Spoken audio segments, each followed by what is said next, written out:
Right, so let's get started. This is actually quite a shocking and sad story. I mean, how did you come across this film and how did you get involved? Yeah, Lyle Corbin, the director of the movie, he had sent me the script. He thought I would like it. I don't know exactly why he thought that, but he was exactly right. I just flipped for it. My main interest is anthropology. That's what I graduated from college with, my wife as well. And so, anytime I can be involved with a story about another culture, a story told by somebody who is from a marginalized community that we don't often, somebody whose stories we don't often get to see, I become very excited, and this was just a really thrilling opportunity. I read the script. I thought it was not only a brilliant script and a great story of an anti-hero and somebody kind of trying to outrun their past, but also a really kind of important voice to promote. Lyle, the director, is from the Ojibwe community. He's an indigenous filmmaker, and the story is about these two indigenous guys.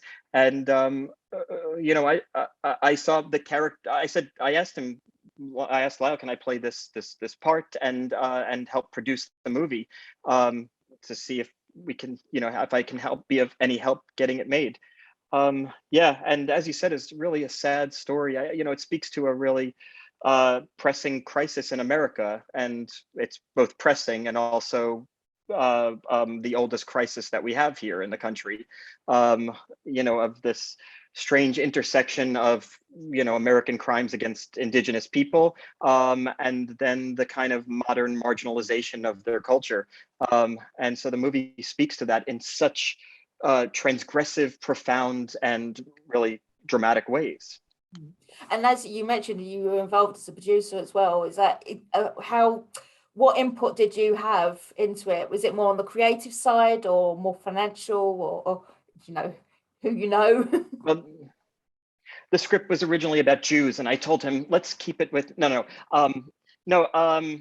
just like helping to get the money together, and then be and then kind of, he's a first-time filmmaker. He's coming from a reservation in Minnesota, so so I have just a greater foothold in the industry, and so just championing it within agencies, and with producers, can be quite helpful, and with film festivals and stuff like that, so kind of like help around the periphery rather than giving him notes, because I really don't think he needed any. He wrote this amazing script and got these two really fine actors to play these great, quite dark protagonists. That's so it does, it shows quite well how the domino effect of violent abuse of a child as well can have on them mentally. How important was it to show that as well?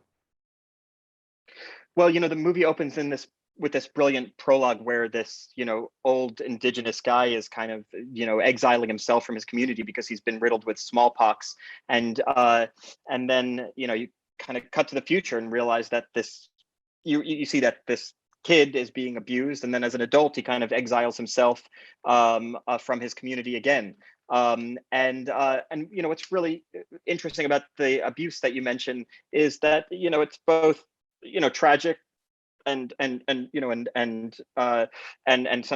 real problem, but it's also kind of speaks to the kind of the cycle of abuse within that family.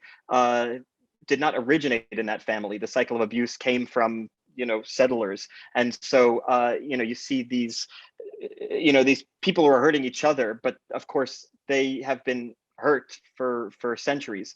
And so I think it's speaking to not only the cycle of abuse within families, but in kind of mass culture and in the crisis that this movie is discussing. Yeah, where did the two actors, where were they found? I mean, are they new actors or up and coming? No, so Michael Greyeyes, who's the lead role, no, he's very well known, and I've seen him in Woman Walks Ahead, and I think he was on what's that HBO show?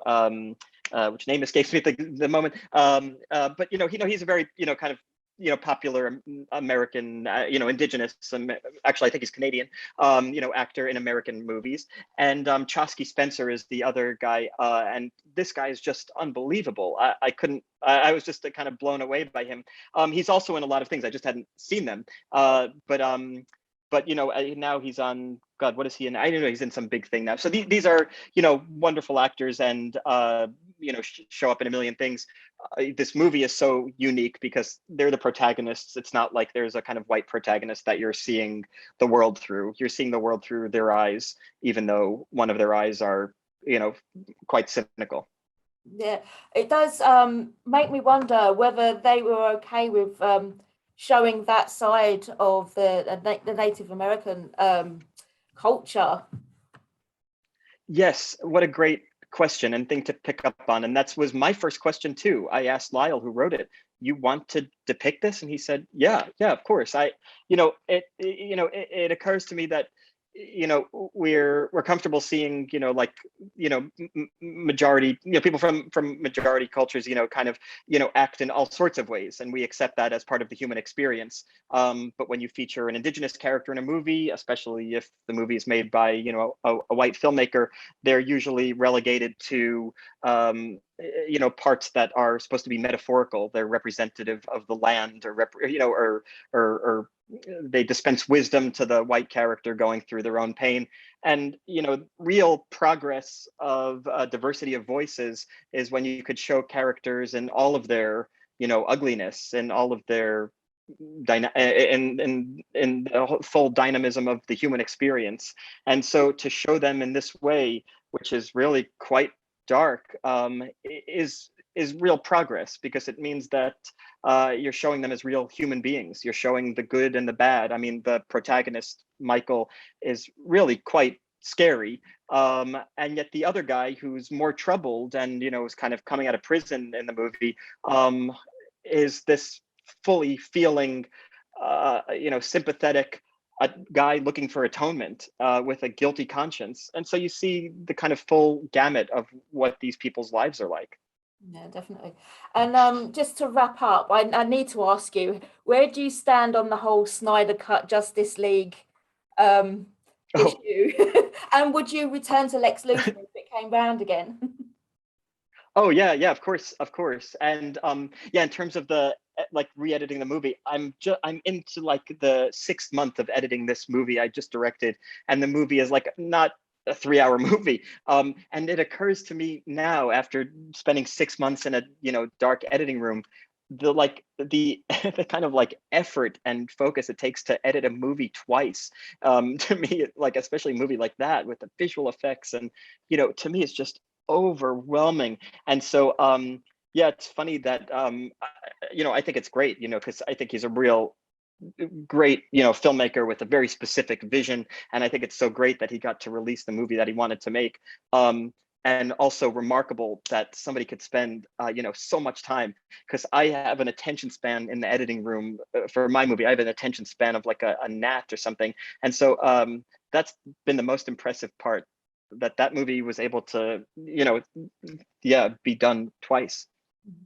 Well, thank you very much for your time. It's been an absolute pleasure talking to you. Thank you so much, Zehra. Ladies and gentlemen, you're watching Hey You Guys! Hey You Guys, huh? Hey, you guys. Is that from the Goonies? It is indeed, yes. Nice. Hey!